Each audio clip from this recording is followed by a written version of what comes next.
Bag-ong gihimugso nga usa ka baby boy gisud sa karton nga gibilin sud sa simbahan dito sa isla sa Bantayan, Nakit-an kagahapon. Daling gida kini sa birthing center aron sa pagsusi sa kondisyon sa panglawas sa maong masuso. Ano ang unang balita ni Mark Regiabella.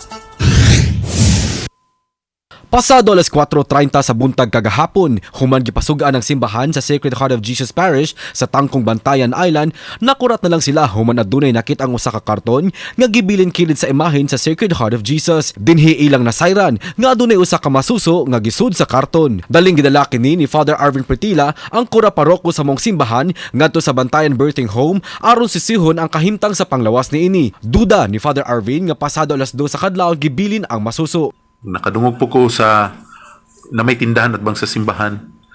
Nakabantay ang tagiya sa tindahan nga mga around 2, 1 sa kadlaw, no? 1 kapin or mga alas 2 saba kuno kayong ero. No, saba kayong mga ero sa simbahan. So di mo siguro na orasaha na gibilin dito ang bata. Nasayran nga usa ka baby boy ang masuso og bago pa lang gyud kining nahimugso. Panawagan ni Father Arvin ngadto sa mga ginikanan o baka sa mga paryente. So, let's just hope and pray nga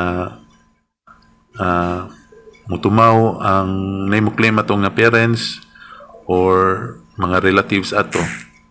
Kay kung walay mo claim ato no na automatically for sure no ang DSWD na mo handle sa maong puya.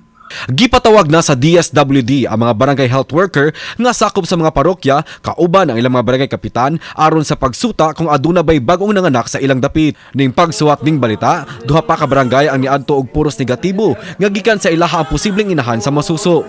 Nanawagan si Father Arvin sa mga buot mo donar og breast milk alang sa masuso. Kauban si Rod Prado, Mark Regiabella, GMA Regional TV Live.